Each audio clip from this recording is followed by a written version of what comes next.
un consumo severo de calle dura.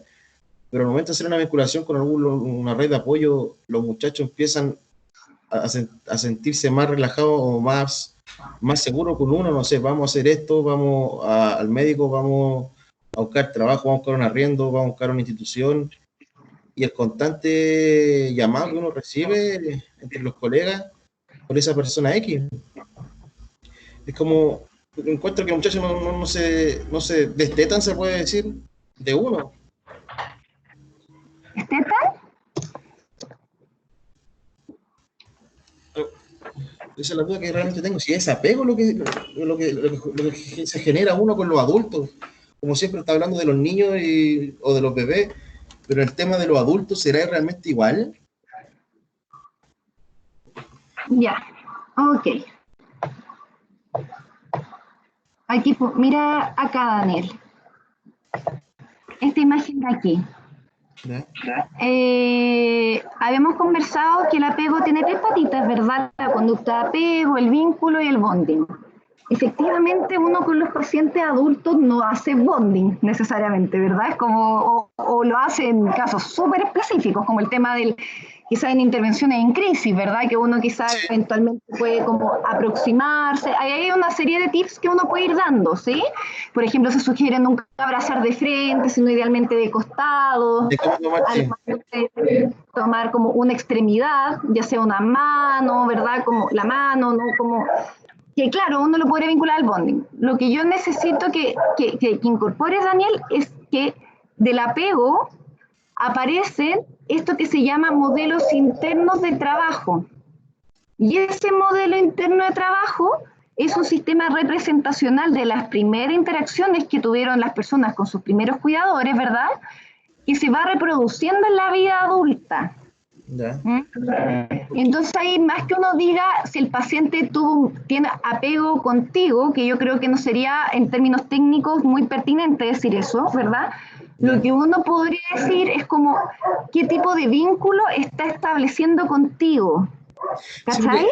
Sí, generalmente en estos casos que llegan al centro son personas que no, desde la infancia han tenido un quiebre, que han pasado por hogares, no han tenido una figura paterna ni materna, o por diferentes motivos hitos llegan al consumo y tocan suelo profundamente.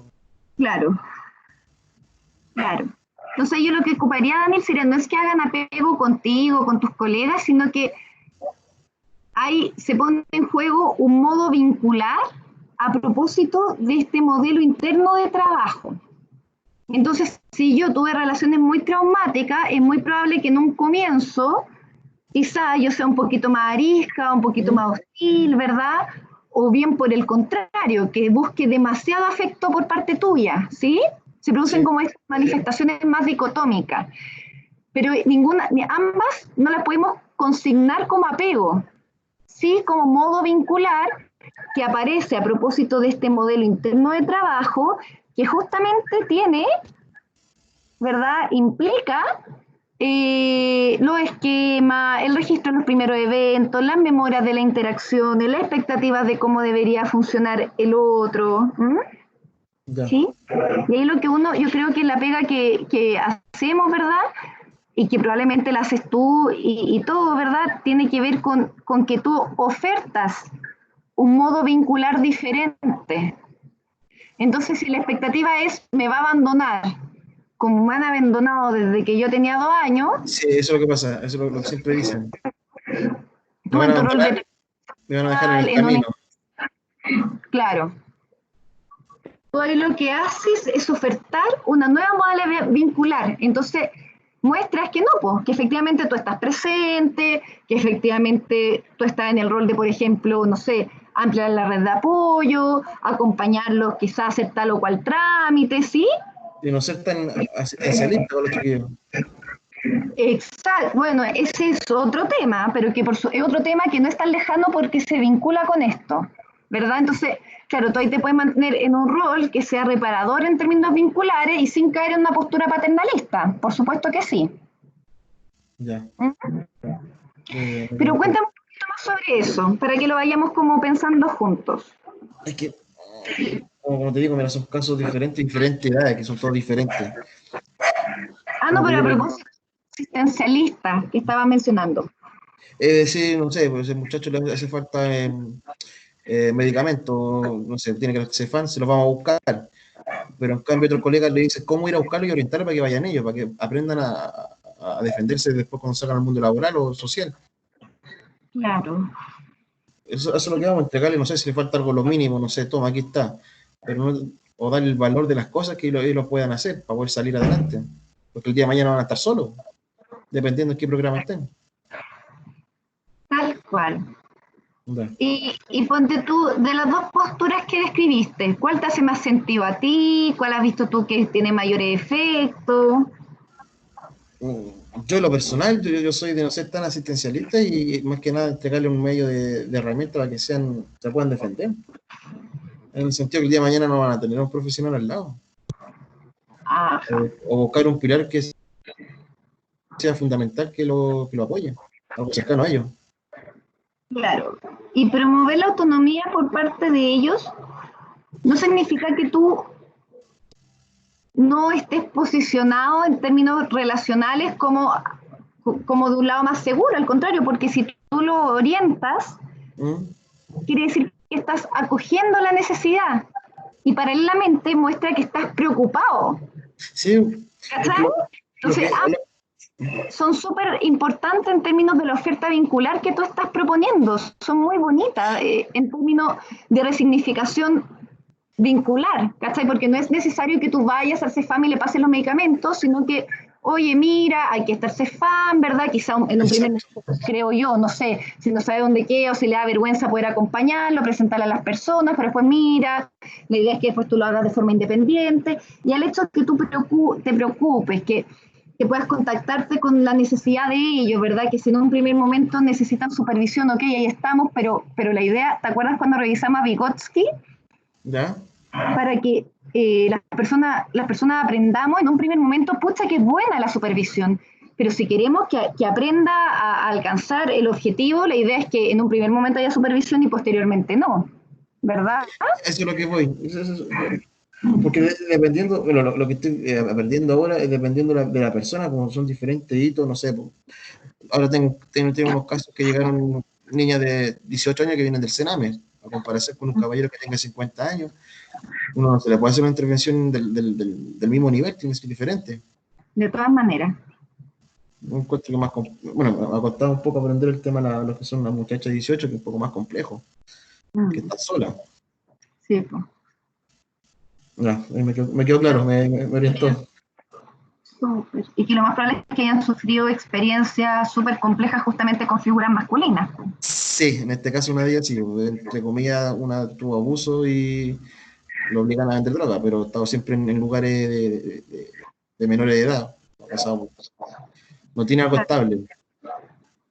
Sí. Ahí, Daniel, yo soy fiel creyente de la importancia de que los equipos hayan como hombres y mujeres, ¿sí? Sí, Porque, sí, lo tenemos. ¿verdad? Sí, sí, lo tenemos eso.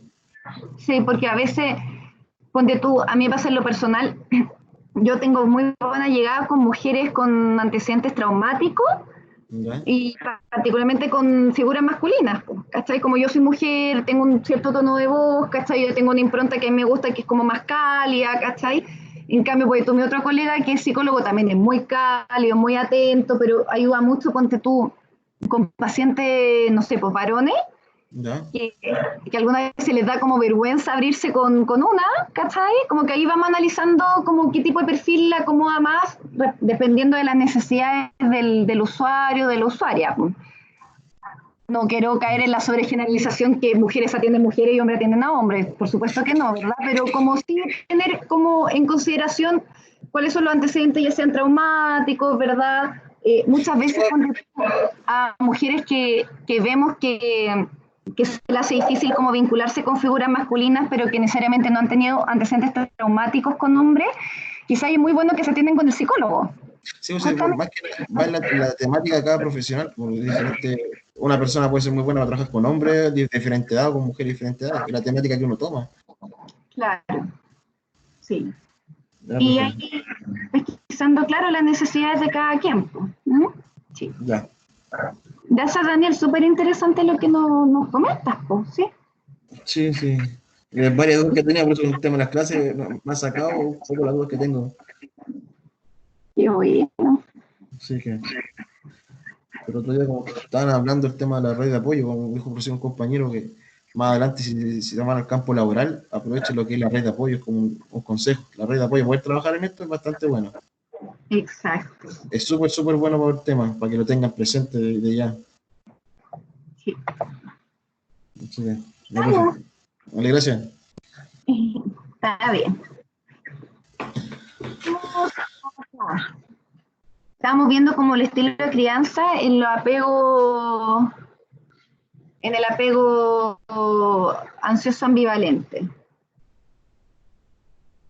Ya, aquí hay un cuarto tipo de apego. Sí, yo creo que vamos a estar armando quizás de la experiencia de cuando hemos trabajado en contextos más vulnerables. ¿No? Hay un cuarto grupo de niños que exhibe conductas aparentemente no dirigidas hacia un fin, dando la impresión de desorganización y desorientación. ¿Ya? Aquí le voy a pedir a algunos de ustedes que me puedan leer el siguiente párrafo. Quizá Stephanie está por ahí. Sí, profe. Léame el párrafo de acá, el que sigue. Dice,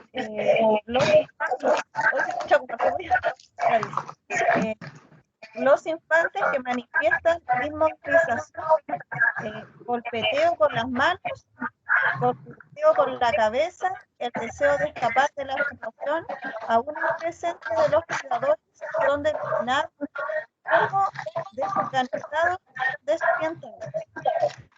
Muy bien. Daniel Herrera, ¿está por ahí? Sí. Voy a ver que me lea la siguiente.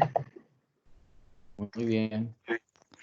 La activación del sistema conductual del apego produce intensas motivaciones conflictivas.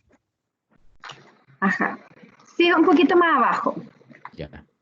No es de extrañar que una historia de severa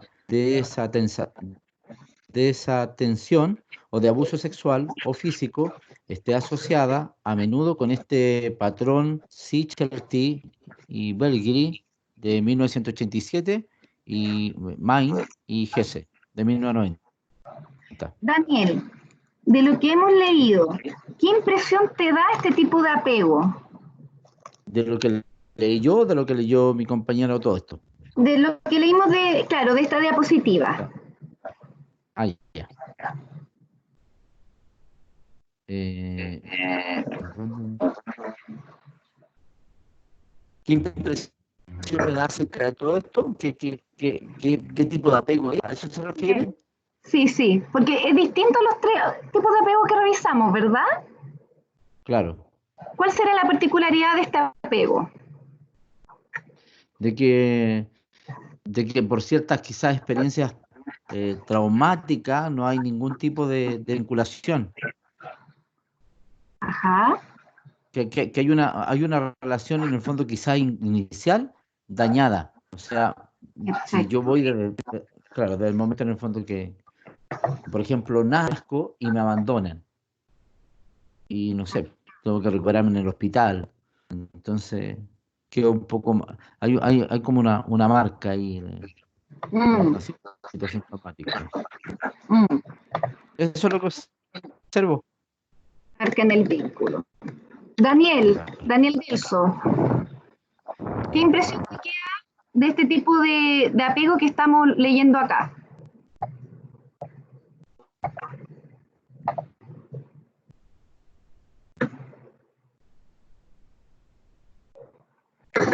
Uy, profe, que no lo leí, estaba en otra. Y es que estoy trabajando también a la vez, estoy haciendo varias cosas. Ya, le doy el tiempo para que se enchufe un poquito acá y haga que nos cuente de qué se trata este tipo de apego. Profe, Dígame. donde dice los infantes que manifiestan inmovilización, golpeteo con las manos, golpeteo con la cabeza, el deseo de escapar situaciones aún presencia de los cuidadores, ¿se puede como denominar a los niños con Asperger o con autismo? Oye, no está mala la asociación, no está mala. Porque por ejemplo, hay niños, por ejemplo, pongamos un caso extraño. Y no sé, el niño se esconde en un rincón y se empieza, como dice ahí, a golpetear las manos, o por ejemplo no le gusta sentir cosas en la espalda o que alguien los toque.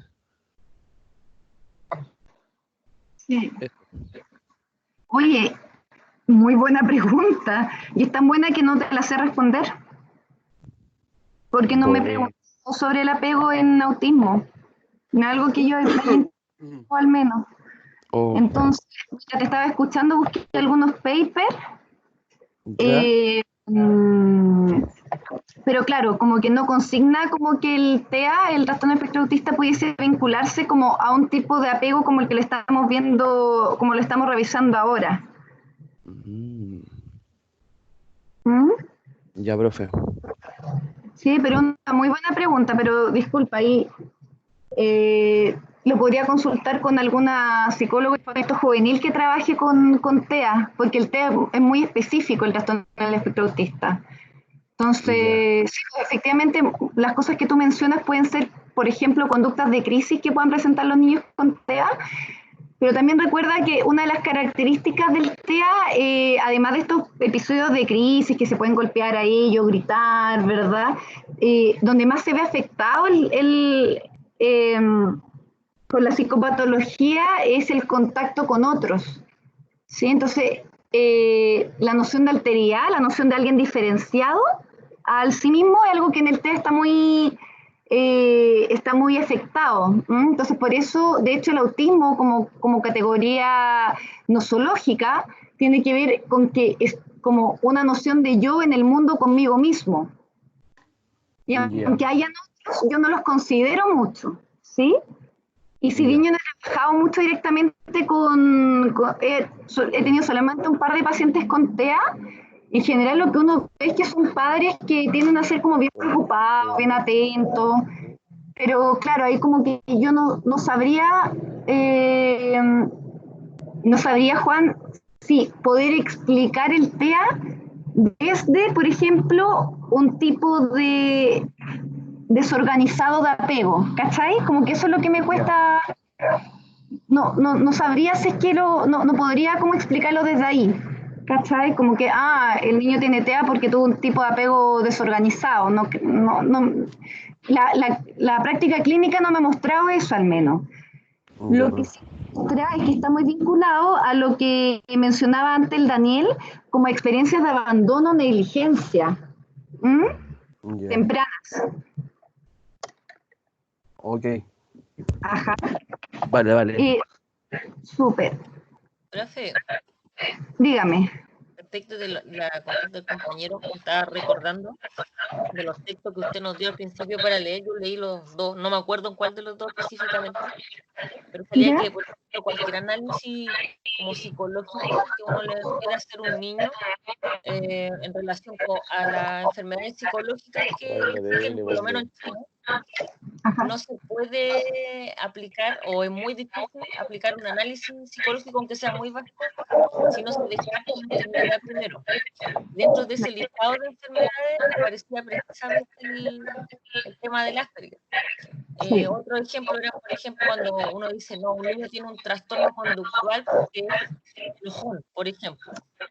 No me acuerdo las palabras técnicas. Pero en realidad podría ser que el niño, en realidad, en este caso, tenía una diabetes que no estaba tratada y eso le afectaba. No es que el niño fuera enojón en sí, como psicológicamente enojón, sino que otra enfermedad le provocaba eso. Entonces, es como muy difícil e importante primero ver si hay una patología distinta y después poder aplicar a lo mejor algún análisis psicológico. Por eso cuesta más el tema del Asperger.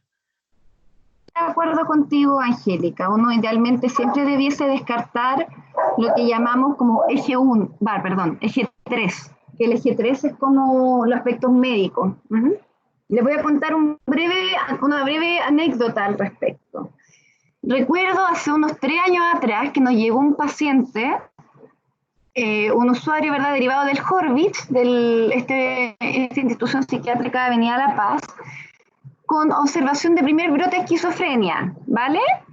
Y efectivamente el paciente cumplía con los criterios de la sintomatología negativa, es decir, se movía poco, estaba muy enlentecido, ya no tenía ninguna actividad, pasaba acostado todo el día, ¿sí? Esos son como los criterios, hacia grandes rasgos, de forma general, de la sintomatología negativa de la esquizofrenia. Sí, no tenía alucinaciones ni delirios, ¿ya? Pero tenía como toda esta base que es como más, como que la motilidad, el pensamiento, el lenguaje se disminuyen significativamente. Entonces, en la unidad donde yo trabajo, siempre le aplicamos test, o sea, exámenes generales a todos los usuarios, a todos, justamente por lo que dice la Angélica. Porque en el caso de este joven, ya pues le aplicamos, qué sé yo, para diabetes, para hipertensión, hemogramas, todo, y apareció que tenía hipotiroidismo, ¿sí? Y empezamos el tratamiento con levotiroxina, que es el tratamiento, ¿verdad?, de la primera línea del hipotiroidismo, y se mejoró. Se mejoró en términos de que ya se podía levantar, de que se empezó a estructurar su rutina, se podía bañar, empezó a hablar, ¿sí? Entonces, este caso es súper anecdótico en el sentido de que de la relevancia que tiene poder descartar siempre antecedentes médicos, porque a este joven o sea, no era esquizofrenia, ¿sí? Y es re interesante porque el hipotiroidismo muchas veces se confunde tanto, bueno, en este caso fue muy extremo, ¿sí? Pero en general se confunde mucho con los cuadros depresivos, porque recuerden que la tiroide es un órgano que regula el sueño, regula el apetito, regula la energía. Entonces, si hay una alteración, en términos como conductuales, es muy similar a una depresión. Y en el caso de este paciente, que en verdad era muy extremo, ¿verdad?, se llegó a pensar incluso en una sintomatología negativa propia de la esquizofrenia. Entonces, gracias Angélica, efectivamente uno debiese siempre descartar un diagnóstico médico antes de realizar un diagnóstico psicológico o psiquiátrico. ¿Mm? Y a veces, profe, a veces eso es como autocuidarse uno como adulto. Yo, por ejemplo, los niños, claro, uno como adulto puede ver a un niño, pero a mí me pasó, por ejemplo, en la práctica, que fue una causa súper complicada, un papá, que la mamá de pronto lo alejó de la hija, una niña como de 8 años, y él tenía un comportamiento, pero raro, extraño, o sea, depresivo, así, horrible, horroroso. Lo alejaron, el tribunal lo alejó. Y yo ya me quedé con la duda, empezamos a hacer varios informes, esta causa duró mucho rato. Y resulta que a mí me parecía extraño que él era profesor, tenía una relación excelente con los alumnos, con los colegas. Y yo decía, pero ¿cómo va a ser solo en la casa? Aparte que uno se va dando cuenta con el tiempo que a veces el cliente es medio o no lo es. Entonces decía, pero él no tiene pinta de... Bueno, al final, profe, de no me acuerdo cuánto tiempo, él tenía, le descubrieron una diabetes mellitus o algo así, no me acuerdo el nombre, en un grado súper avanzado, pero él no tenía idea. Y eso le tenía, pero destruido totalmente como no sé si decir la paciencia, qué sé yo, pero el estado de ánimo. Entonces no es que él fuera loco, se volviera loco, fuera mal genio, mal padre, sino que tenía una enfermedad no tratada, que no se había dado nunca cuenta y socialmente un poco los hombres son descuidados por hacerse chequeos, pues entonces es complejo. Sí, tal cual, tal cual. Es un muy buen ejemplo, Angélica. Oigan, antes que continuemos por acá. ¿No se escuchó bien, profesor? Profe, ¿qué dijo? El Claudio Vázquez está acá, está presente, porque estaba pasando lista mientras ustedes hablaban también. Y el Samuel Melo,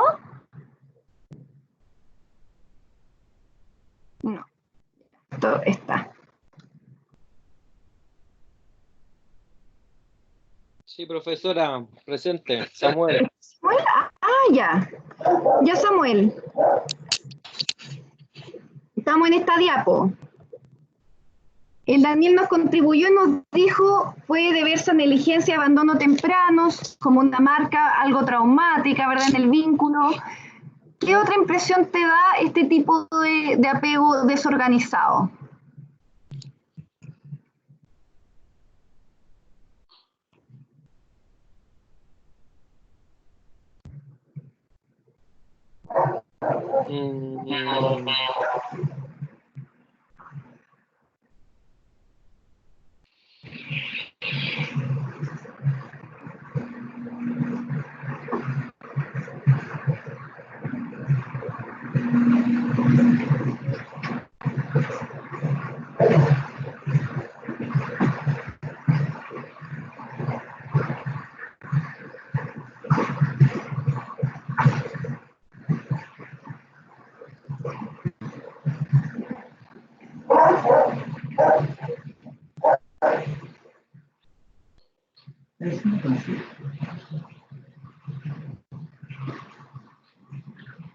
Ya, mientras Samuel le está dando una vuelta.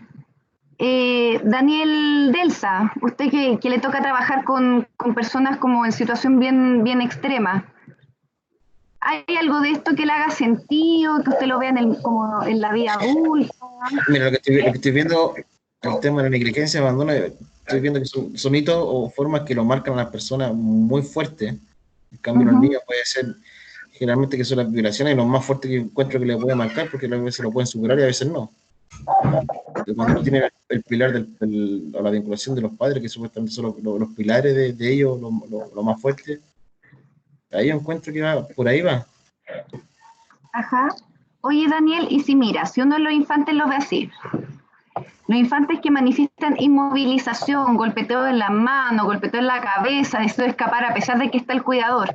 En la ansiedad que tienen los muchachos, como el poder manifiestan, a ver, y también lo estoy relacionando con los adultos, también tienen, se puede decir que tienen unos tics nerviosos, pues, lo relacionan, ¿Ya? que lo presentan con el cuerpo, con la corporalidad o la personalidad que tiene cada persona.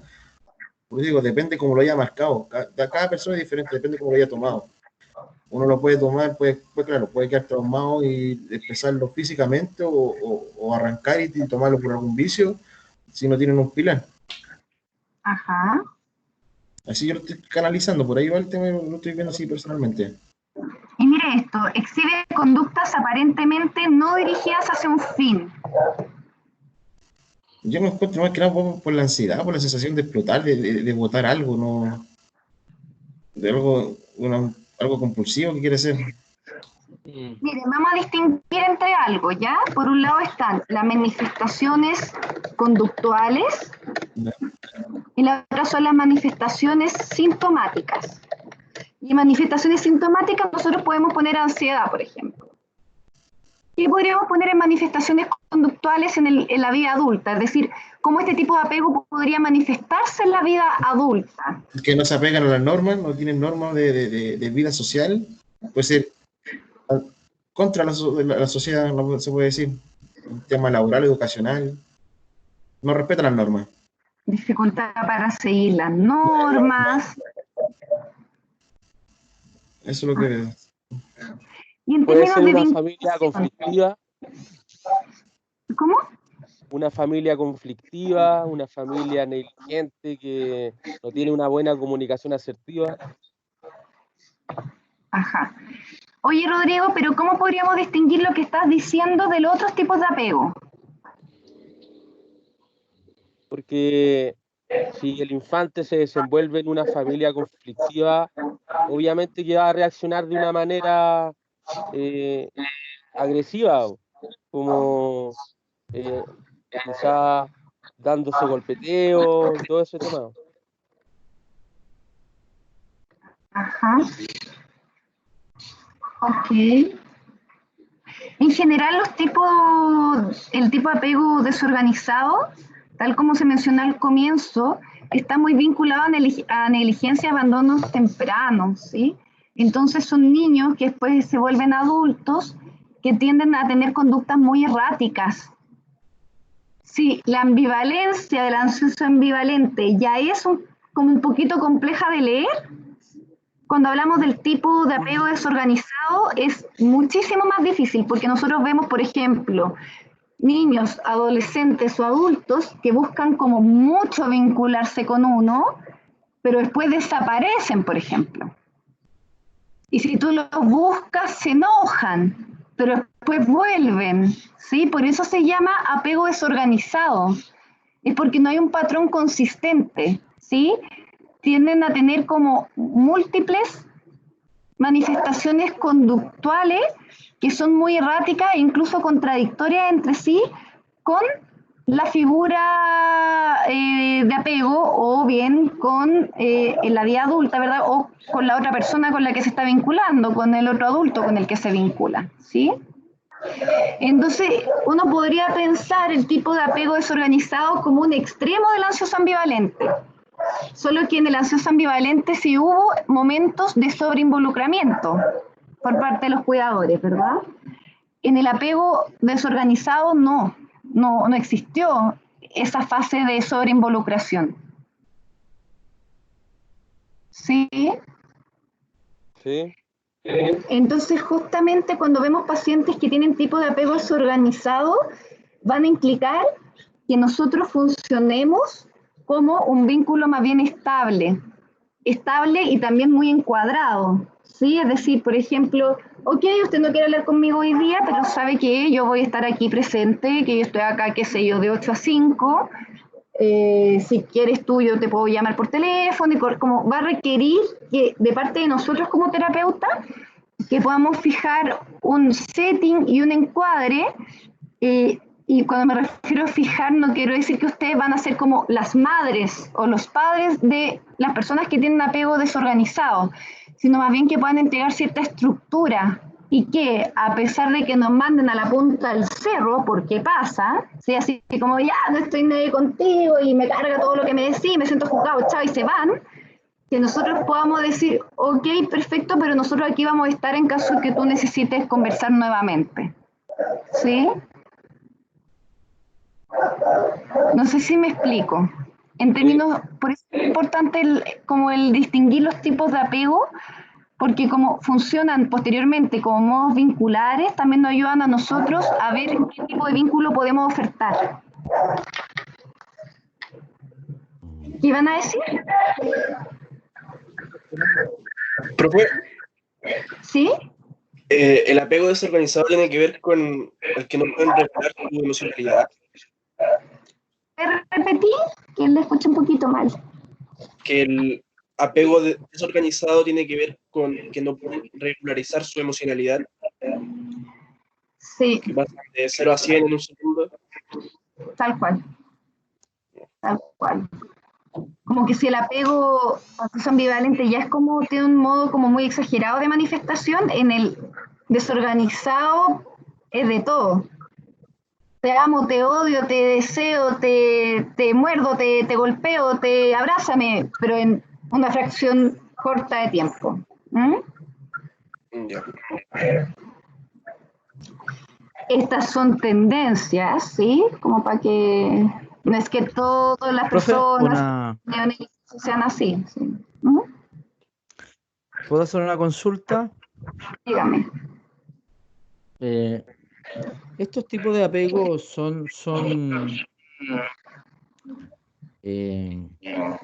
se pueden ir dando en el tiempo en una sola persona. Se pueden ir manifestando, por ejemplo, en algún momento de mi vida quizás manifesté un apego inseguro. Luego, en el fondo, al transcurrir el tiempo, hubo en mí, en el fondo, una manifestación de un apego evitativo, luego ansioso, y después desorganizado. ¿Puede ser o no? ¿O no? Mira, en general, yo te diría, dale. O sean solamente, o demarcan una personalidad, cada tipo de apego, por así decirlo, no sé.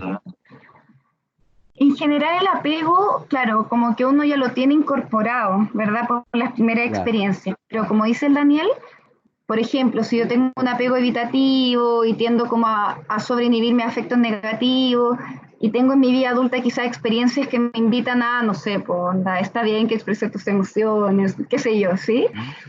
Es muy probable que yo vaya cambiando el modo en que me regulo en términos emocionales. Ya, No me puedo ok. sobreinhibir como antes, pero sí voy a poder empezar quizás a expresar un poquito más, ¿verdad? Pero es como que el apego fuese un cimiento, ¿sí? Claro. Sí, po, sí. Más que no cambie como de tipo de apego, pasa que dependiendo de las experiencias que tengo en la vida adulta, todo lo que es como el marco regulatorio emocional eh, puede ir desarrollándose, puede ir cambiando, puede ir reforzándose. Claro. ¿Sí? Ya. Ok. Y a esto Gracias. el sumarle experiencias críticas, po, Sí, porque po. generalmente cuando estamos en crisis, las personas, se nos aparece como de forma más brutal nuestro patrón de apego. ¿Cachai? Sí, sí, porque yo lo pienso desde cuando se es niño, entiendo en el fondo que este apego es mucho más marcado, pero cuando Ajá, ya es adulto, eh, creo que me da la impresión de que surge la tendencia de manifestar todos estos tipos de apegos, unos más ajá, que otros, dependiendo de la situación. exacto. Ah, Claro, ya. Ok. no, claro, no es que uno cambie como el tipo de apego porque esas figuras ya están como internalizadas, pero uno puede ir Claro. ampliando el repertorio, ¿verdad? Comprendiendo ya, pucha, si me quejo el otro no me va a abandonar, Sí, ¿cachai? po. Ujú.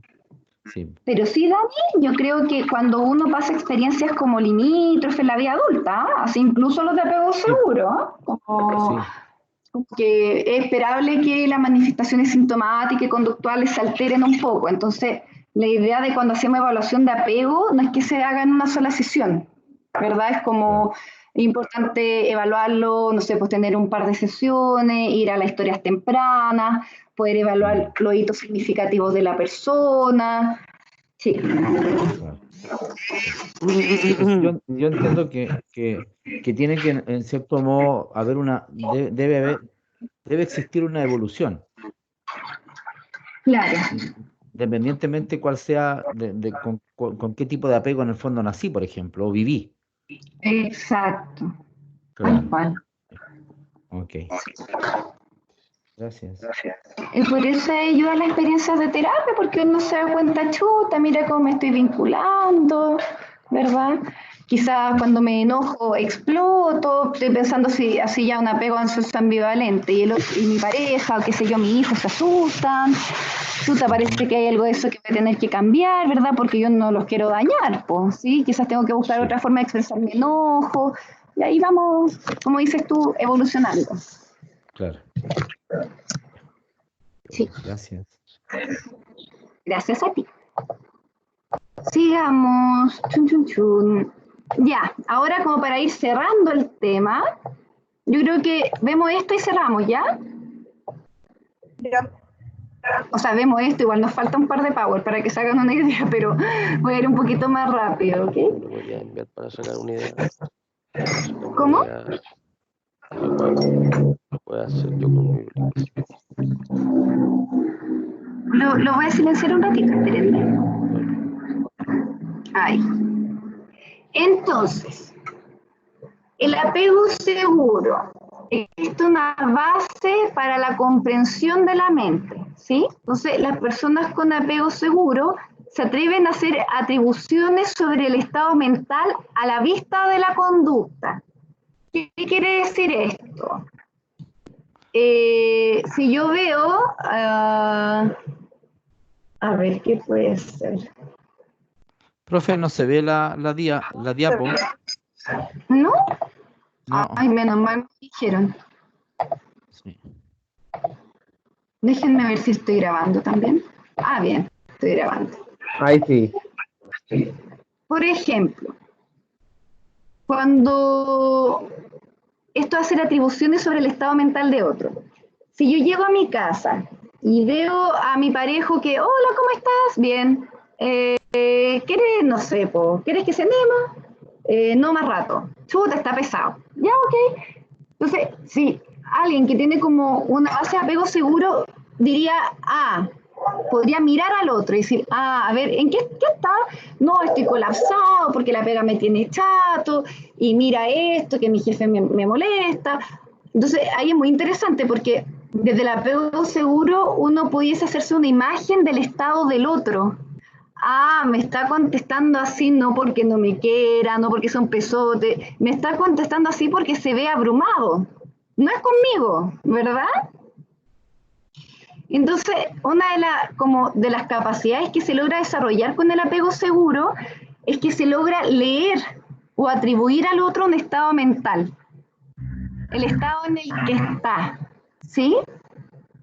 Por ejemplo, con un niño, yo voy a buscar a mi hijo al colegio y veo que mi hijo está súper callado.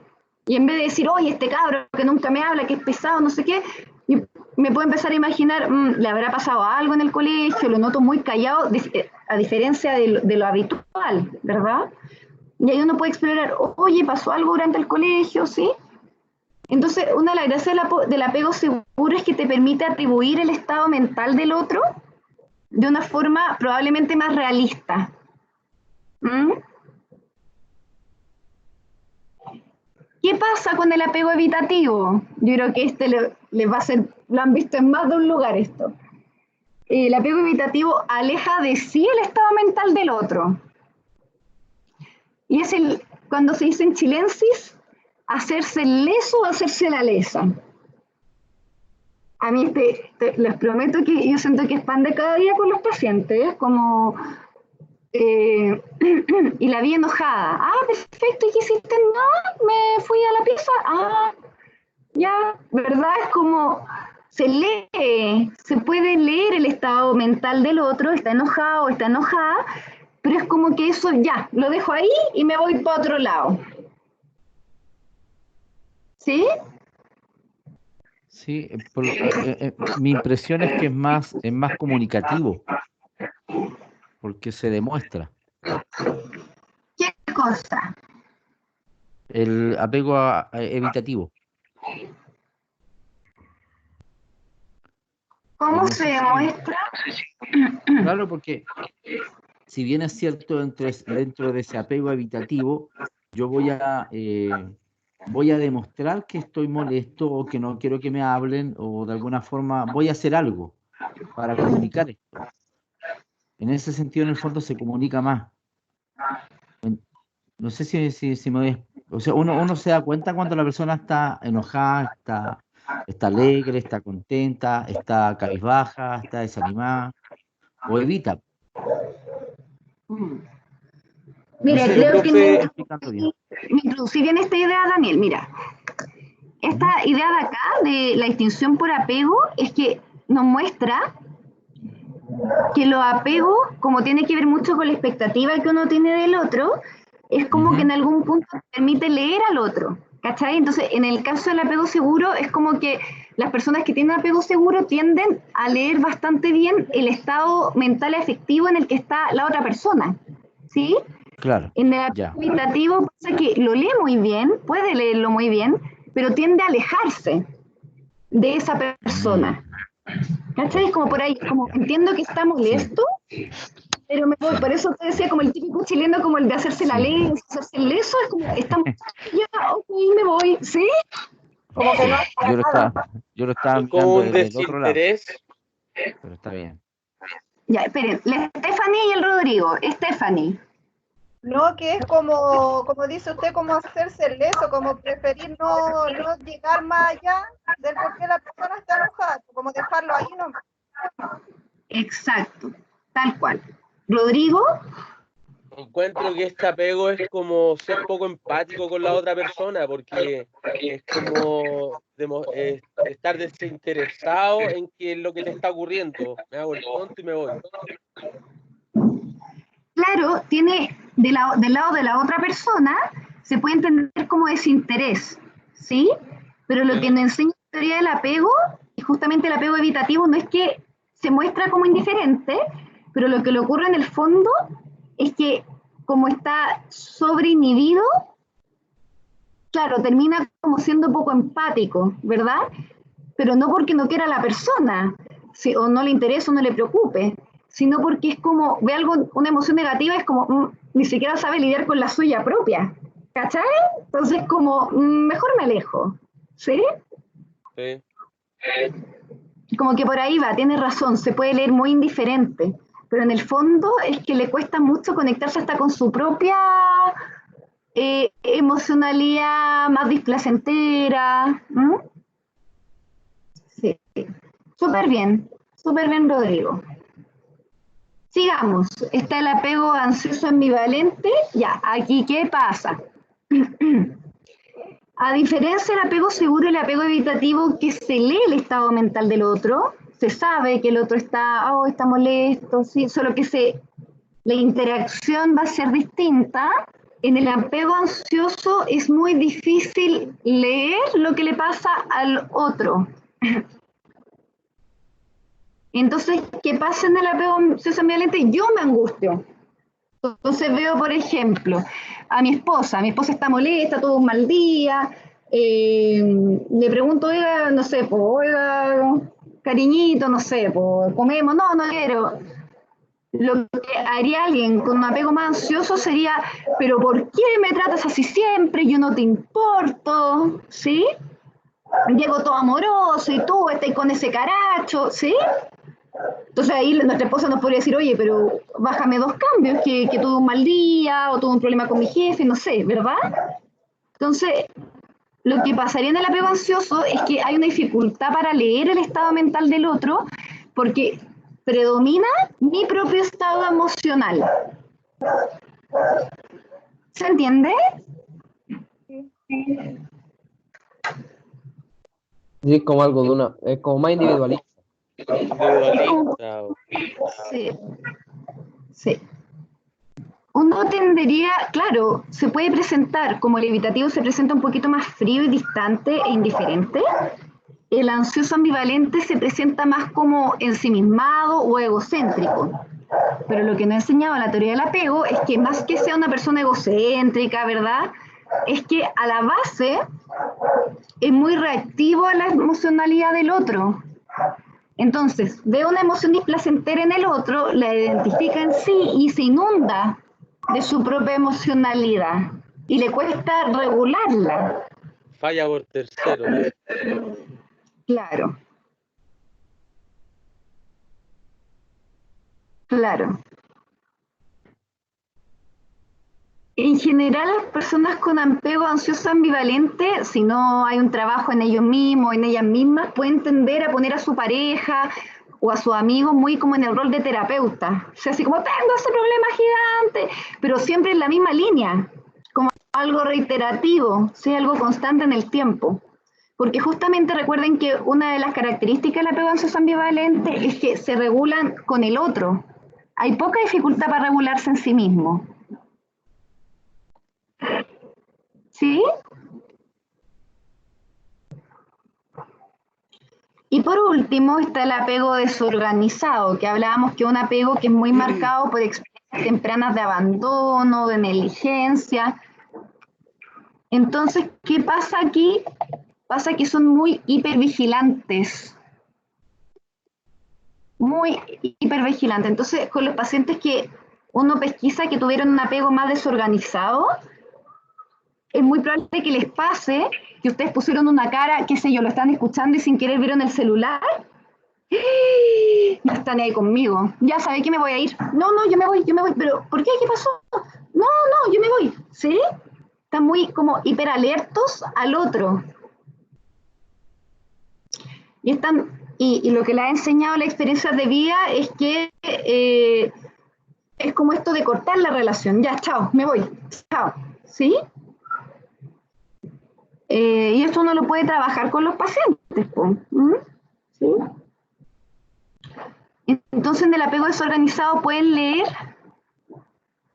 el estado mental del otro, onda, no sé, estoy pensando en primera infancia, mi papá está enojado, no sé, pues no habla en 3 semanas, ¿sí? Pueden leer bien al otro, pero lo leen muchas veces una lectura como muy muy paranoide, Negativa. muy negativa.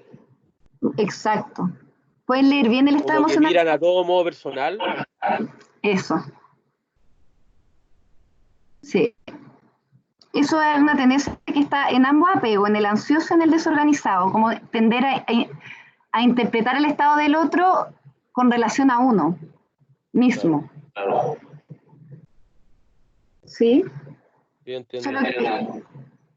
Solo que la diferencia del apego desorganizado es que de hecho pueden entender muy bien el estado mental del otro, a diferencia del apego ansioso ambivalente. Pero, Mirar a modo personal es una conducta adictiva. ¿cómo así? Que como que uno tiende a perseguirse porque leís la mente de la otra persona y sentís como que te están atacando. Como que tú crees que tú eres el centro y todos están pendientes de ti. Sí, tal cual. Sí. Le pasa mucho a los que consumen droga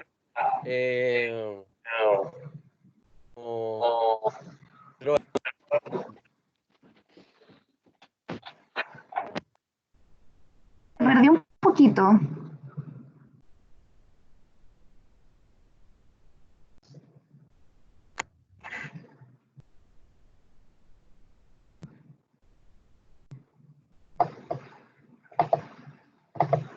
Bueno, cuando vuelva me termina la idea, ¿ya?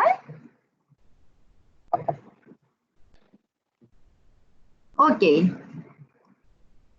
En el apego evitativo, miren acá, qué interesante, se minimizan los afectos. Es decir, hay una sobreregulación que va muy de la mano con esta hiperinhibición, ¿sí? Yo hiperinhibo mi afecto y por ende me permite como tener mucho control sobre los mismos. ¿Qué pasa acá? No es que el afecto no exista, existe, pero no se expresa, porque ni la misma persona le da un lugar a su propia emocionalidad negativa o displacentera.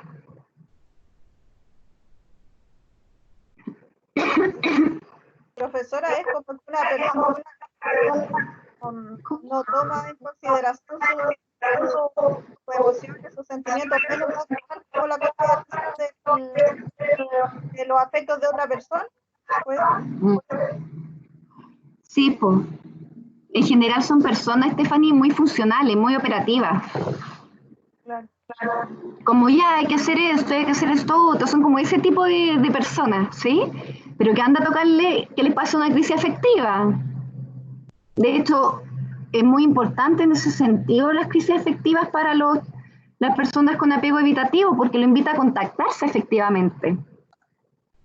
¿Mm?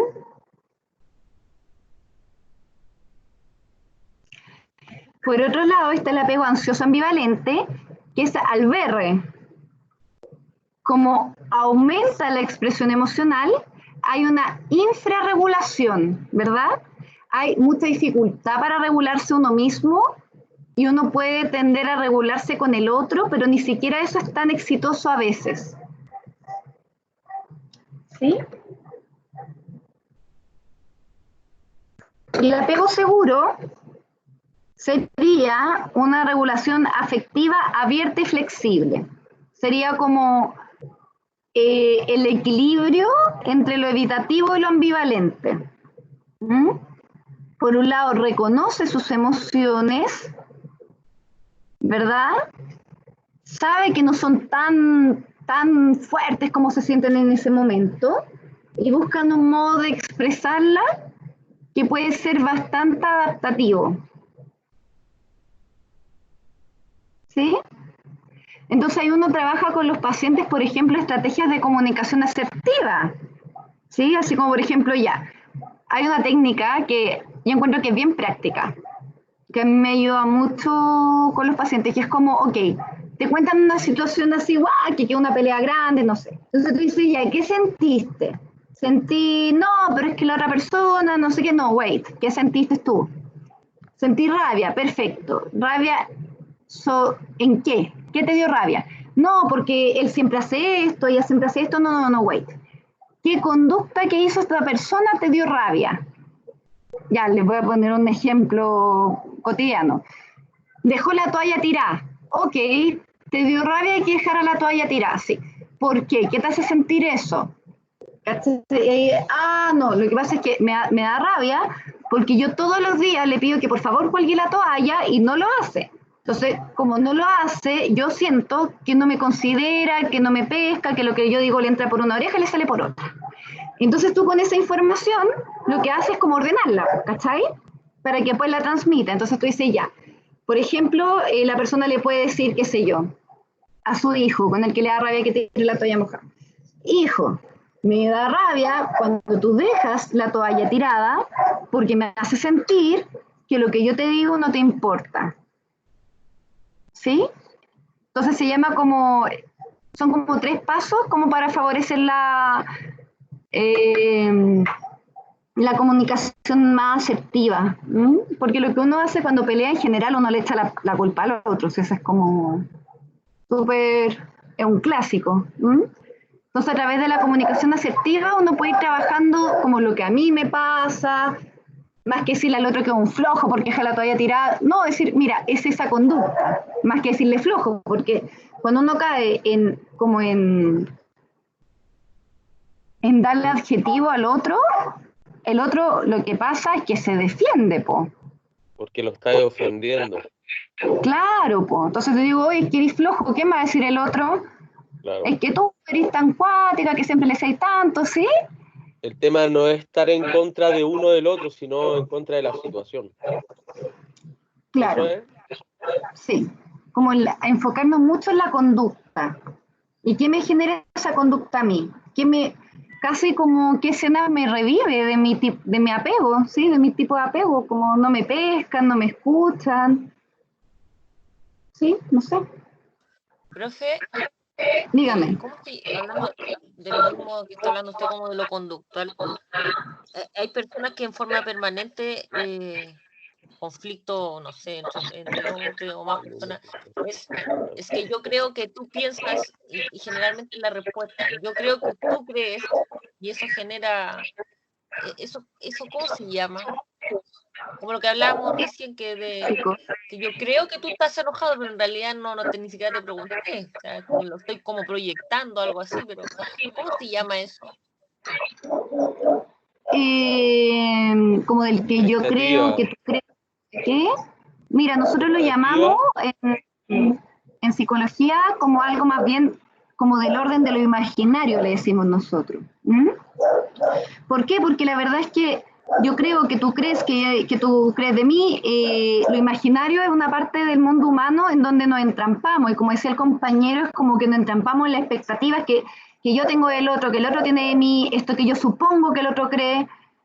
Entonces, justamente, como para favorecer, claro, para favorecer la comunicación asertiva, uno, Angélica, puede ir como a lo más, y uno lo hace con los pacientes, como a lo más concreto, a lo más visible. Oye, yo noto, por ejemplo, que en esta sesión te pregunto algo y tú me respondes sí, no, o te veo tu expresión facial y me da la impresión de que estás molesto, ¿sí? Pero esa es mi impresión, cuéntame tú qué es lo que te está pasando. Entonces uno puede como hacer señalamiento a propósito de la corporalidad para poder explorar qué es lo que el paciente está sintiendo, qué es lo que le está pasando. O también, Angélica, hay otra técnica, que es cuando tú ves, cuando tú señalas, por ejemplo, una incongruencia entre lo verbal y lo no verbal. ¿Ya? Entonces pensemos que yo llego a ti, Angélica, y me acabo de separar. Y te digo, no, me acordé de la talla del Felipe Abello, así como, no, estoy bien, sí, estoy bien, sí. Y estoy llorando, ¿cachai? Y me pongo a llorar y yo, no, pero Angélica, estoy súper bien. Entonces uno igual ahí en esa situación uno puede señalar, puede decir, oye, mira, interesante porque tú me repites, ¿verdad?, que estás bien, pero yo te veo y te veo que estás llorando, te veo que esto te duele, ¿sí? Entonces pensemos un poquito por qué estás ¿por qué estás queriendo decir que estás bien si en verdad tu cuerpo está expresando lo contrario? ¿Mm? Entonces ahí uno puede ir haciendo señalamiento.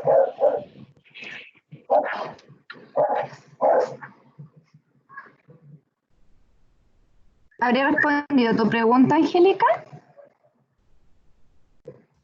Sí y no. ¿En qué parte no? Iba la parte más, lo otro lo entiendo, lo preciso es que en forma constante a veces la respuesta de un ser humano, no sé, más viejo, incluso es como lo mismo, es que yo creo que tú te enojaste, es que yo creo que es como lo imaginario que dice usted, pero no, me parece que, porque yo trabajé hace años en centros de rehabilitación, que eso tiene otra terminología, pero no la recuerdo, como que no están dentro de mi cabeza. Hay un compañero parece que algo que él intentó decir, pero no lo escuchamos. El compañero dijo Porque se proyecta una proyección. Una proyección. Sí. Sería como proyección y algo imaginario. Yo también, para mí la palabra imaginario es como eso, porque te estás imaginando que el resto cree, que el resto piensa, que el resto te está juzgando, qué sé yo, es distinto a lo que realmente puede ser. Exacto. Sí. Sí, no, Angélica, no sé en verdad qué palabra con exactitud estás buscando, pero si quieres búscala y la conversamos el lunes, ¿vale? ¿Será prejuzgando? No lo sé. Es que no sé qué... Angélica, ¿esa palabra? No sé, profe, si no me acuerdo. Solamente que lo he visto mucho. Que por ejemplo, cuando alguien llega con un problema y me dicen, pero no vaya a creer que usted va a pensar que yo no he pensado nada, si no te estoy escuchando. Porque la gente siempre tiene el temor de que uno va a pensar o que está pensando ciertas cosas y de pronto uno solo está escuchando, ¿no? Sí, yo creo que también nos cayó lo que es el compañero el tema de la proyección, porque uno proyecta, ¿verdad?, en la figura del otro, le supone ciertas cosas, como dicen por ahí, ciertas expectativas. Ahí está todo el rollo de la deshabilidad social también, porque uno dice ciertas cosas a ciertas personas asumiendo que es lo que el otro cree que quiere escuchar, ¿o no? Bueno, la afectividad mentalizada. Por un lado tenemos la identificación, que sería nombrar la emoción que se siente, y discernir la relación que hay entre varios afectos que se puedan sentir. Por un lado entonces está la identificación. Por otro está la modulación, que la modulación tiene que ver con el ajuste del afecto en su intensidad, duración y duración principalmente, ¿sí? La modulación es previa a la expresión del afecto. La modulación es cuando uno siente, por ejemplo, que algo te da mucha pena, pero la tratáis como de situar, de decir, ok, me da mucha pena, pero ojo, quizás, no sé, qué sé yo, no algo personal, quizás la otra persona estaba pasando por otro momento, ¿sí? Uno hace intentos por modular la emoción, como a veces hay personas que algo puede doler 50 y lo expresan en 100, ¿sí? Y justamente para que, si te duele 50 y lo expresas 50, tiene que haber un trabajo previo de modular este afecto, de darle forma. Y por último está la expresión, ¿sí? Por un lado, la interior, ¿verdad?, que es una estrategia cuando no es conveniente la expresión exterior, ¿sí? Y un ejemplo de ello es la psicoterapia. Efectivamente, cuando tú vas al psicólogo, cuando uno va al psicólogo, tú puedes expresar un montón de cosas que quizás en tu vida cotidiana no lo haces, pero que en ese espacio es como súper esperable que lo hagas, ¿sí? Entonces, a eso se le llama como expresión interior. Es como, por ejemplo, yo me callo, que me da rabia lo que haga, qué sé yo, mi mamá, y voy al psicólogo y se lo cuento, ¿verdad? Es una forma de poder expresar lo que me está pasando, sin afectar el vínculo directo con mi madre, ¿sí? Y por otro lado está la expresión exterior, que es cuando yo se lo cuento a otros, ¿sí? En este caso, por ejemplo, si tengo un conflicto con mi mamá, se lo puedo expresar a ella directamente. Entonces, estas tres patitas son re importantes a la hora de poder identificar y expresar las emociones, considerando la relevancia que tiene el vínculo para mí. Si un vínculo que yo quiero, soy una persona que para mí es importante, ¿sí? Voy a esperar de mí poder identificar la emoción, poder modularla y poder expresarla justamente para cuidar el vínculo. ¿Sí? Entonces ahí los adultos cometemos muchos errores, ¿sí? Los adultos creemos que el no expresar la emoción es mejor para que el vínculo siga. Pero recuerden, la teoría del sándwich de palta, por algún lado sale, siempre. ¿Sí? Y si yo soy una persona que, por ejemplo, tiendo a inhibir mis afectos, está muy comprobado y muy evidenciado que las personas que tienden como a sobreinhibir el afecto tienden a hacer más patología somática. Cefalea, colon irritable, fibromialgias, ¿sí? Que son como todo este tipo de patologías que son somáticas, es decir, no tienen una explicación biológica, pero duelen en lo real, en la realidad, ¿sí? Por eso le digo, la teoría del sándwich de palta. Por algún lado, el malestar sale.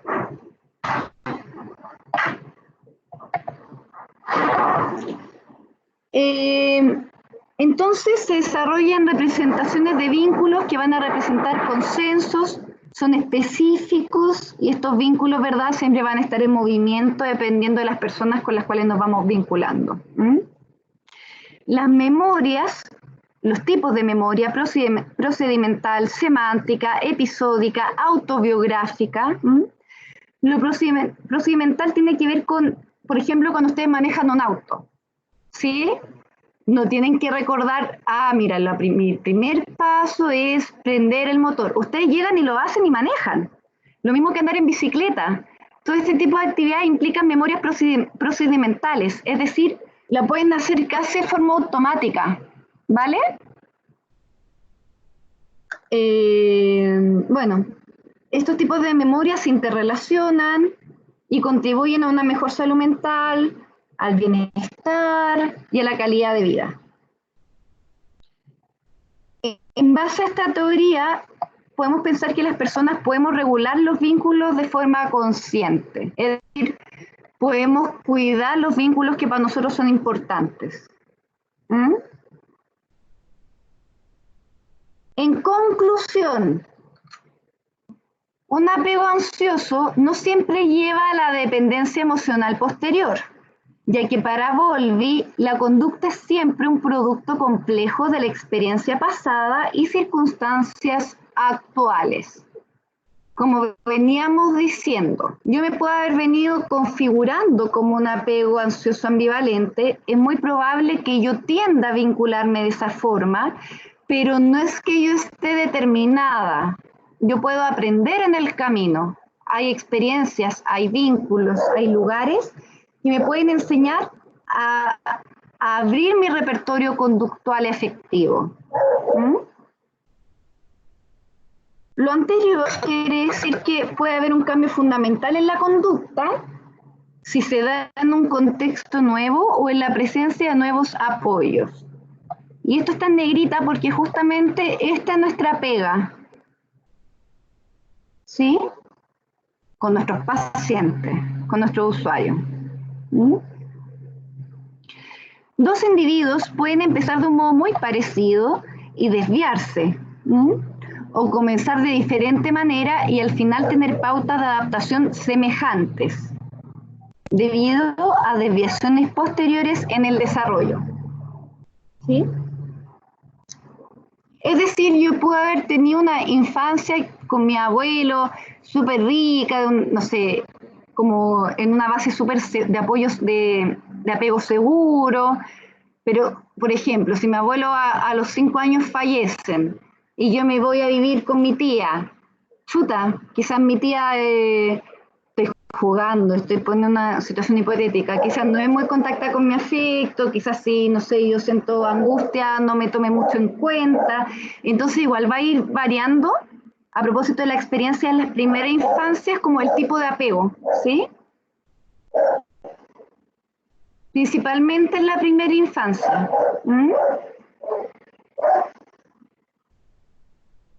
Lo que es súper importante, estimadas y estimados, es que cuando vemos que hay una persona que está buscando apoyo, ¿sí?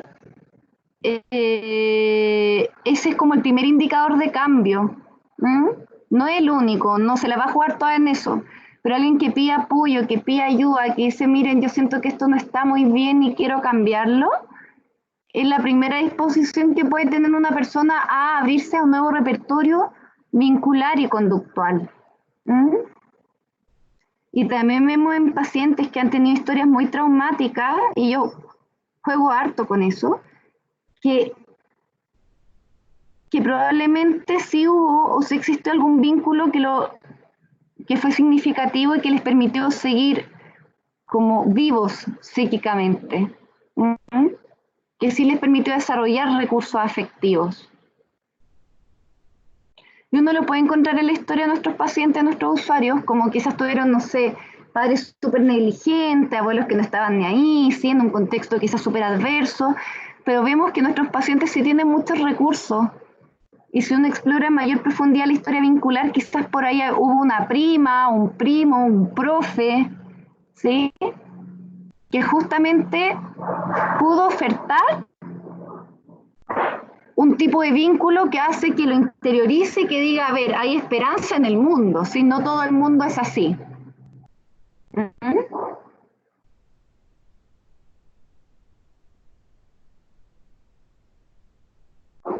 Ya, vamos a quedar hasta acá. Quizá esto lo podríamos ver la otra semanita, yo creo, que ya es lo menos. Ok, vamos a hacer un breve resumen de lo que hemos visto. Lo voy a tirar al azar. Samuel Melo, ¿está por ahí?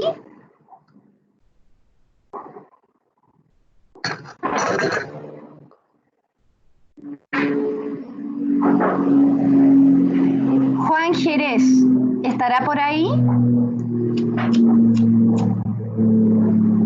Sí, aquí estoy. Juan, ¿cuántos tipos de apegos hay? 4. ¿Cuáles son? Apego seguro, Bien, negativo, apego ansioso o ambivalente, bien, apego desorganizado. perfecto. Stephanie, Dígame. ¿cuáles son las características del cuidador de un tipo de apego ansioso ambivalente? Puede que haya habido como abandono. ¿No? Claro, ¿cuáles son las características?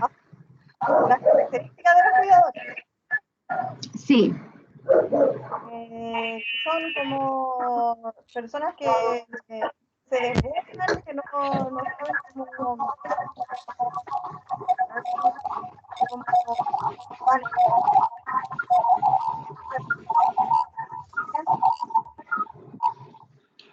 Pucha, Stephanie, te escucho mal. A ver, esperen, a ver. Ya, ahora, ahí sí. Sí, ahí sí. Ya, no, pero yo decía las características de los cuidadores del apego ansioso. ¿Ansioso me dijo? Ansioso ambivalente, sí. Ansioso ambivalente. Bueno, por lo que yo entendí, son como personas que como que no saben manejar sus emociones, como que se desbordan. Algo así, ¿o no? Sí, ¿cómo son con el niño o con la niña? Son, a ver, ay, no sé muy cómo explicarlo. A ver, son como, ¿cómo decirlo esa palabra? Son como muy, como por ejemplo, como lo que hablamos delante, por ejemplo, que como que demuestran mucha preocupación y después puede haber otros momentos que si los niños le hablan no les interesa lo que les dicen, como que tienen distintas como conductas muy cambiantes. Sí, ¿y cómo le llamamos a esas conductas? Ambivalentes. Perfecto, Stephanie, muy bien. Hasta ahora el Juan y la Stephanie están dejando la vara muy alta. Sigamos. Angélica.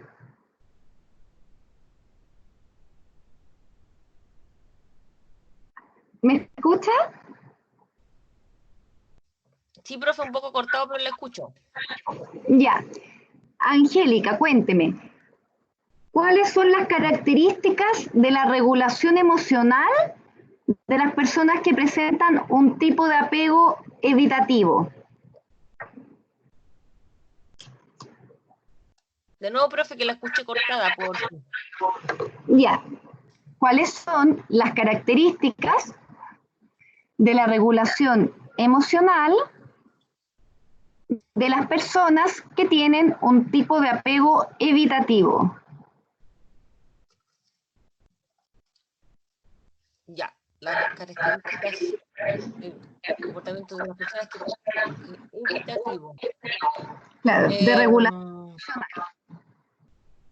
Ya, era que como que no demostraban, digamos, las emociones. ¿O no? Algo así me quedó grabado. Bien, bien. ¿Y cómo se llama eso? Que no mostraban las emociones. Oh, no me recuerdo la palabra. Me acuerdo como de los ejemplos. Sí.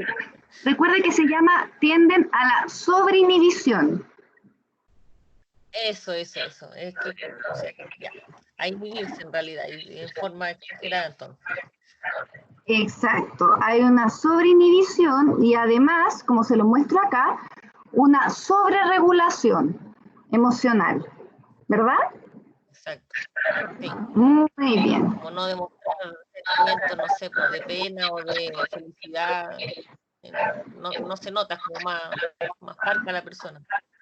Claro. Angélica, ¿y lo hacen porque son falsos, porque son fríos? ¿Por qué les costará esta expresión emocional? Bueno, no hay una conexión entre la emoción interna y exteriorizarla. No es que sea de que quieren ser enojón o mala persona, sino que no se sabe cómo expresar o cómo sacar eso. Pero antes de la expresión, ¿qué venía antes de la expresión de las emociones? Entenderlas. Sí. ¿Y cómo le llamamos a eso? La regulación de la emoción.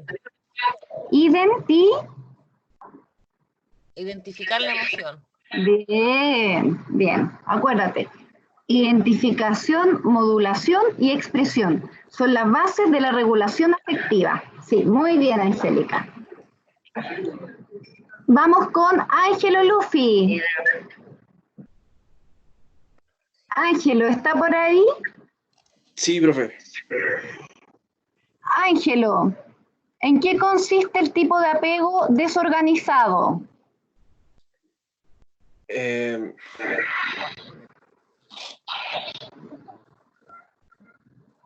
Son personas que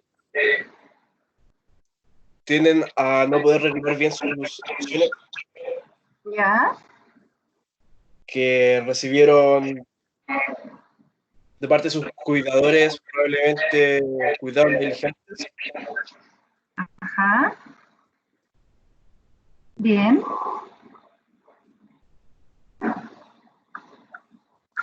¿Ellos pueden leer el estado mental del otro, las personas con un tipo de apego desorganizado? No. Se centran más en su propia emocionalidad que en la de los demás. Ahí vamos a hacer una precisión conceptual, Ángelo, porque justamente sí pueden leer el estado mental del cuidador, solo que no entienden el suyo propio. ¿Cómo pueden entender el estado emocional de la persona que lo cuida, pero no el suyo? Exacto. Entonces, las personas con un tipo de apego desorganizado son muy sensibles en ese sentido. Saben leer muy bien la gestualidad del otro, pero lo que está desregulado es que no saben qué hacer con lo que eso les genera a ellos mismos. Y por ende les cuesta representar su propio estado emocional. ¿Sí? Ya. Bien. Y por último, don Daniel Herrera, ¿está por ahí?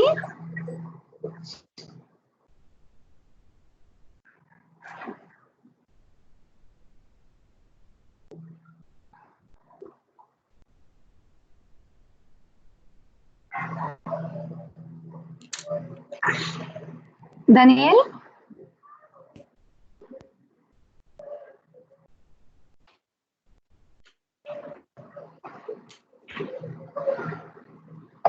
A ver. Javier Coloma, ¿está por ahí?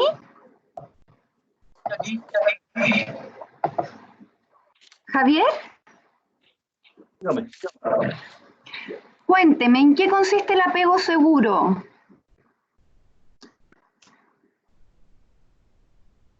El apego seguro ya.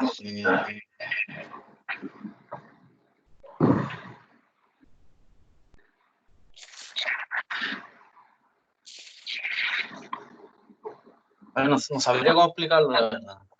Con sus palabras, yo lo voy acompañando como es lo más técnico, pero con sus palabras. Ya.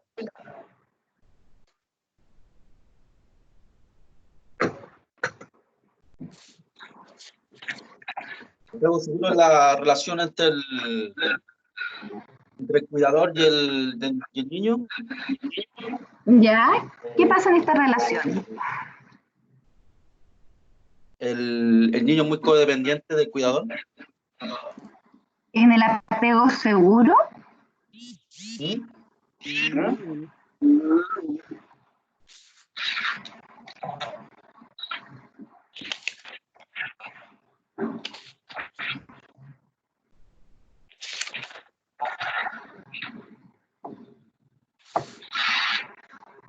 Ramón, ¿qué podría usted agregar en el apego seguro? Se atreven a hacer atribuciones sobre sus estados emocionales, sus estados mentales, perdón. Ajá, bien, ¿de quién? A la vista de la ¿cómo se llama? Con sus conductas. Muy bien. En el apego seguro, ¿verdad? Uno puede interpretar el estado mental del otro, ¿verdad? ¿Y qué pasa con el estado mental de uno, si uno, en el caso del apego seguro? Espere, que lo anoté. Déjame buscar. Yo, profe, Dígame. Rodrigo Vidal, pienso Rodrigo. que con el apego seguro, con una buena vinculación que tengamos nosotros con nuestros padres o con nuestros cuidadores, vamos a poder tener una buena relación en nuestra etapa adulta.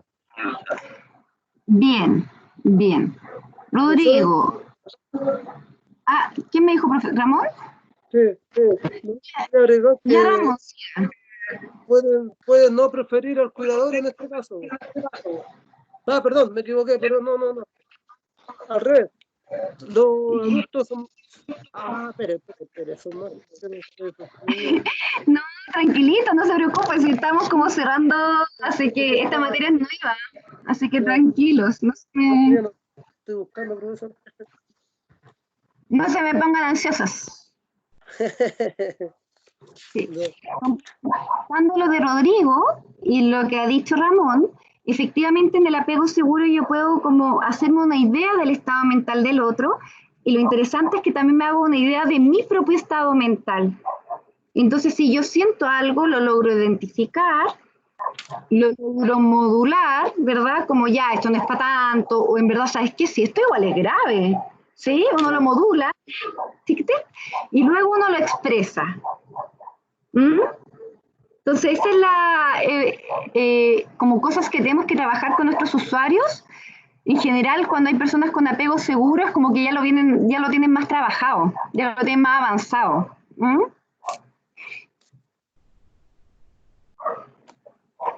Sí, profe. ¿Sí? ¿Qué les parece esta materia? Buena. Compleja.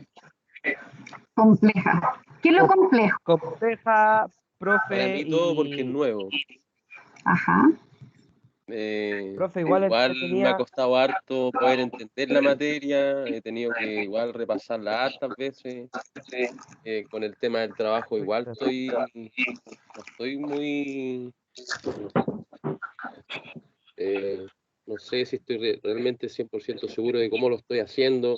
No se lo quería enviar porque no lo he hecho en formato Word, sino solamente he ido haciéndolo en un cuaderno para después llegar y pasarlo directo al computador.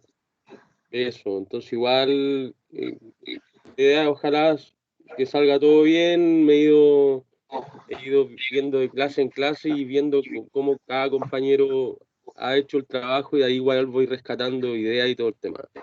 Eso. Sí, súper. Ramón, ¿usted iba a decir algo? No, yo en lo general, profesora, me gustó mucho. Era muy, muy interesante para mí. A medida que usted iba, me pasó algo extraño, porque a medida que usted iba hablando, todo, como que yo me trataba de como irme encasillando en su infancia, como en qué tipo de apego se creaba, no sé, fue como extraño, pero entretenido. Sí, eso pasa. Sí, es muy loco, como que uno en verdad va, parece que mis padres, hay una llamada telefónica a los papás. Me pasó.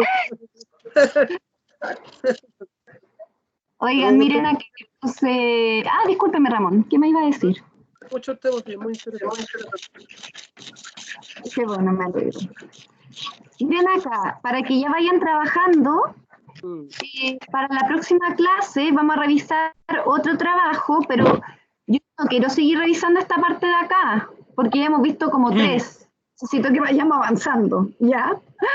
Entonces, el que quiera que le corrija con todos, tiene que llevar al menos hasta acá. ¿Ya?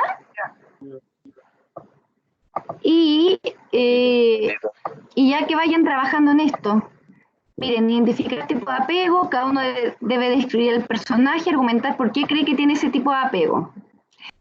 Y miren qué interesante que les pido.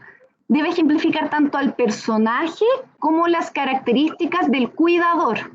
Porque recuerden, el tipo de apego está muy relacionado con cómo el cuidador se conecta con las necesidades afectivas del niño o la niña, ¿ya? Entonces aquí la idea es que ustedes den uno de cada tipo que revisamos. Profesora, Dígame. profesora, ¿será posible? No sé si será que usted pueda subir esta clase durante el fin de semana para que podamos resolver la pregunta. Stephanie, es que les mandé esta clase en el último mail. Le mandé la de Vygotsky y le mandé esta de apego. Sí, no, pero yo le digo no la diapo, sino que la clase de hoy. ¿Como el link en YouTube? Claro, si será posible, profe. Por supuesto, pues Stephanie, sí, se los tengo que mandar. Ya, gracias. Es mi pega, así que no se preocupe. Ya, profe, gracias. Ya. ¿Alguna otra pregunta, duda, comentario? Profe, entonces, sí, profe, yo. ¿tendríamos clase con Profe. usted hasta el miércoles nomás? Esperen, tenemos 3 personas, Stephanie, termina. Tu idea. Vamos a tener clase solo hasta el miércoles, entonces. Hoy que nos queda poco, sí, solo hasta el miércoles. Ya. Sí, queda poquito. Alguien más, Rodrigo y Ramón, creo. Rodrigo. Sí, profe, en mi caso, la película que yo estoy haciendo, la niña tiene 2 cuidadores. Es una cuidadora, una niña que llega a cuidarla a ella, porque el papá al principio rechaza a esta niña. Pero después de que va viendo cómo va evolucionando la niña, igual el papá es un aporte para ella. aquí en este caso yo hago la descripción del apego de los dos, del papá y de la cuidadora. Y ahí te propongo algo. Está súper bueno el ejemplo. Por un lado, intenta pesquisar, como quizás se llama al final de la película, como qué tipo de apego estaría más presente en la niña, ¿verdad? Si un apego más seguro, ambivalente. Y por otro lado, lo que podría hacer es como nombrar a los dos cuidadores, ¿cachai? Ya. Y mostrar cuáles son las características de los dos cuidadores. Bien.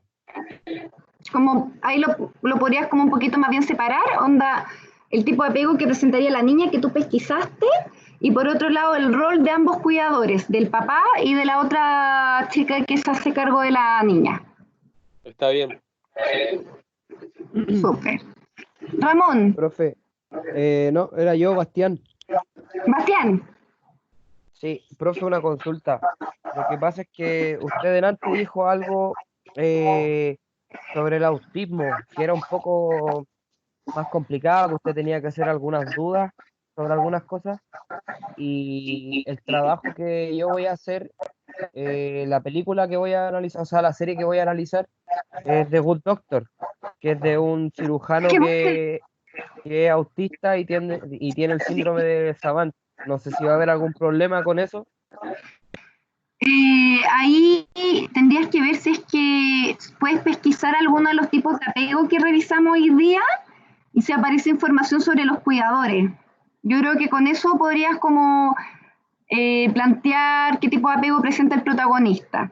No por ello, como nos comentaba la Ángela, que no por ello, no por el apego tú puedes explicar el TEA, ¿cachai? Ah, ya, ok. Me explico. Pero si aparece en la serie, por ejemplo, características del personaje que tú puedas consignar en uno u otro tipo de apego y además características del cuidador, te sirve para el trabajo. Ya. Yo sí creo que no habría problema porque, bueno, él se va de su casa desde muy pequeño, pero lo adopta un cirujano y él es el que lo cuida y él es su cuidado, tiene siendo su cuidado. Claro. Esas son las características de él y de los dos. Súper, súper, súper. Ya. Ya, pues. Que tengan buen fin de semana. Chao, profesora. Igual usted, profe. Les mando el link. Chao, chao. Chao, gracias, profe. Chao, profe, chao, compañeros. Chao, profe, gracias. Chao, chao a todos. Al WhatsApp, por favor.